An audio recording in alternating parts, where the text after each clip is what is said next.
Aujourd'hui, on cuisine une recette de steak comme chez Chipotle. Un steak avec une marinade à base de chipotle qui est un ingrédient qui est très tendance cette année. Pourquoi? Parce que ma fille, durant les fêtes, est allée à Ottawa et ça m'a rappelé comme on aimait cette chaîne de restaurants. Mais en même temps, c'est comme tous les restaurants, ça perd en qualité, c'est cher, pourquoi pas le faire à la maison? Alors, je vous montre comment moi, la petite bête, a réussi à faire le bête chipotle ici même. On y va. Pour la sauce et marinade, on commence par du jus de citron vert et ensuite... Moi, j'ai une énorme gousse d'ail, donc là, au lieu de 3 gousses d'ail ou 2 gousses d'ail, je vais mettre 1,5, puis ça va être bien en masse. Le seul ingrédient qui peut être plus dur à trouver, c'est des piments ancho desséchés comme ça. On en trouve en ligne, on en trouve dans les épiceries santé, on en trouve dans les épiceries latines. Et moi, ce que je fais, c'est que je passe ça directement dans mon moulin à épices, où je le broie, où on pourrait le mettre directement avec les graines dans la marinade.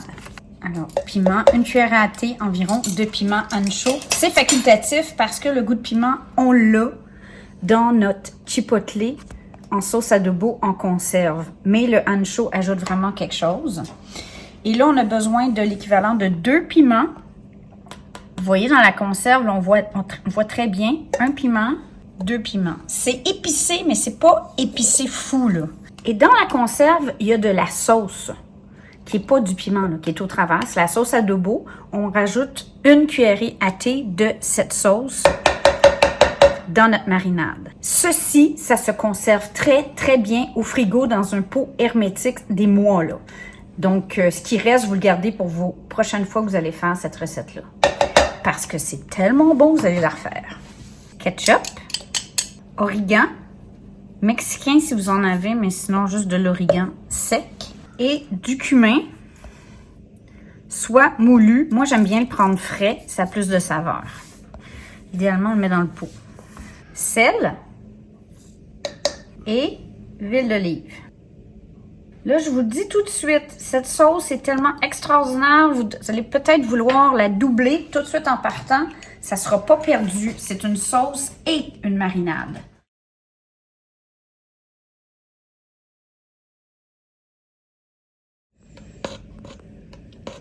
Absolument extraordinaire, comme chez Chipotle. L'équivalent de 2 cuillères à soupe, peut-être?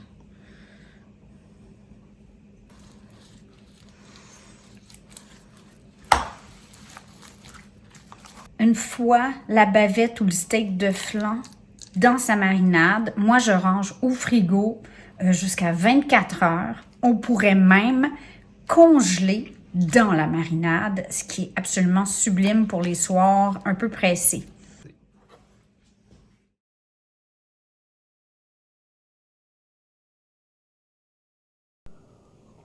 Là, je suis prête et j'ai tellement hâte de faire mon bol style chipotle au steak. Chérie lui préfère les burritos et c'est les mêmes ingrédients, c'est simplement le format dans lequel vous le voulez.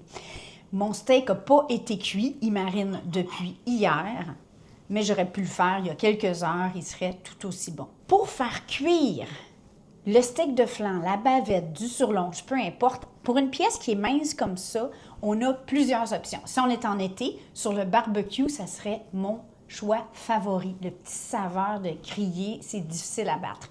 Mais là, le barbecue est pris dans le banc de neige, il fait moins 15, ça ne me tente pas du tout. Mon option 2, ça serait à l'air fryer, ça réussirait super bien. Mais mon choix favori en hiver, ça demeure une bonne vieille poêle en fonte parce qu'on veut saisir. Donc, on la part chaude avec de l'huile et on vient saisir notre morceau de steak. Et on parle de 3 minutes d'un bord, 2 minutes de l'autre, pas plus que ça. Ça dépend de la cuisson que vous l'aimez, mais on ne veut surtout pas que ce soit trop cuit. Ce que j'aime faire personnellement pour que la viande soit vraiment... Évidemment, elle est très goûteuse, elle a mariné, mais j'ajoute un petit peu de sel pareil à l'extérieur de ma marinade et un peu de poivre. Juste pour un extérieur ultra savoureux.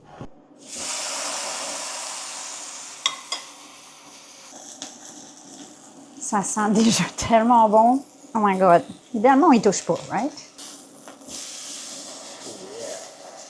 Super super important, on laisse reposer notre steak environ 5 à 10 minutes. On ne le coupe pas tout de suite, sinon tous les jus naturels de la viande vont partir, vont rester sur la planche et c'est pas ça qu'on veut.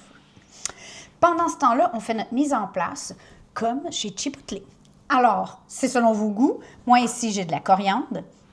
J'ai un riz. C'est un riz assaisonné à la coriandre et à la lime parce que c'est le classique chez Chipotle. J'ai de l'avocat qu'on va couper tout de suite. Maïs, pico de gallo. J'ai de la lime, des oignons marinés, des jalapenos marinés, des peperoncinos et ma fameuse sauce Chipotle. Les wraps, il manque. Moi, j'aime ça avec de la crème sûre, alors je vais sortir de la crème sûre. Hey, on mène une bonne vie, l'avocat est parfait. C'est pas toujours le cas. On pourrait aussi faire, évidemment, un guacamole. J'ai une sauce à l'avocat qui était se rouler par terre. Je ne sais pas si je l'ai publiée, je pense pas. Je vous la réserve pour un autre tantôt. Tellement bonne. L'astuce la plus importante quand on travaille avec du steak de flanc, de la bavette, vous voyez les lignes? Ici, on les voit, là, clairement.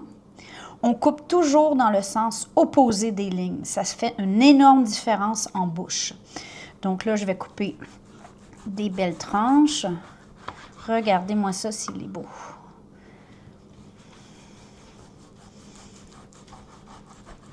Nous, on aime beaucoup cette viande médium saignant. Et c'est exactement ce qu'on a maintenant. Évidemment, si vous l'aimez plus cuit, bien, cuisez-le plus, tout simplement. En passant, vous allez trouver sur le site la même recette, mais avec du poulet, que j'adore. Je pense que je fais encore plus souvent que le steak. C'est moins cher, c'est moins gras, c'est plus accessible. Et j'en fais des bols ou des wraps exactement de la même manière. Mais je vous donne les indications sur le site. Bienvenue chez la Bête Chipotle. Qu'est-ce que vous voulez aujourd'hui dans votre bol? Moi, je veux du riz. Ça pourrait être du quinoa, ça pourrait être pas de riz, ça dépend de vos goûts. La laitue, pico de gallo. Oh. Miam. OK. Moi, j'aime bien mettre quelques jalapenos marinés, quelques oignons marinés aussi. Miam. Peperoncino pour le extra piquant.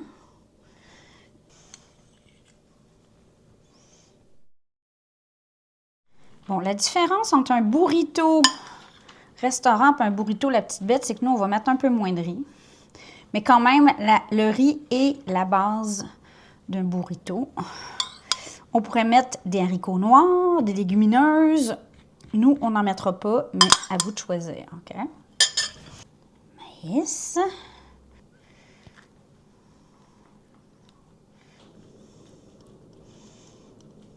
Oh là là! On n'est pas chiche, hein? OK. Un peu de pico de gallo.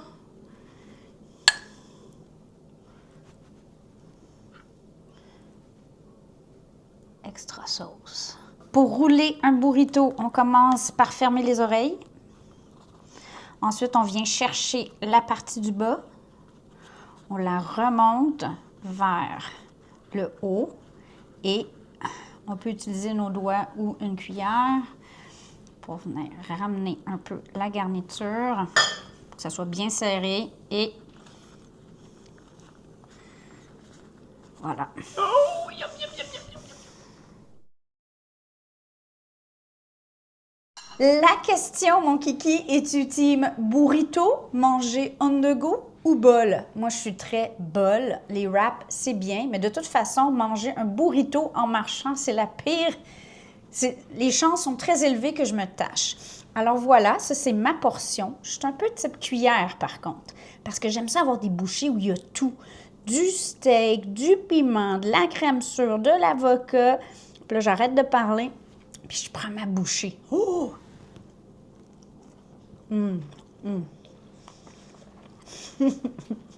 C'est nettement meilleur que chez Chipotle. Mais maintenant, Chéri va goûter à son burrito et il va nous dire le verdict. Oh! Moi, je suis team burrito.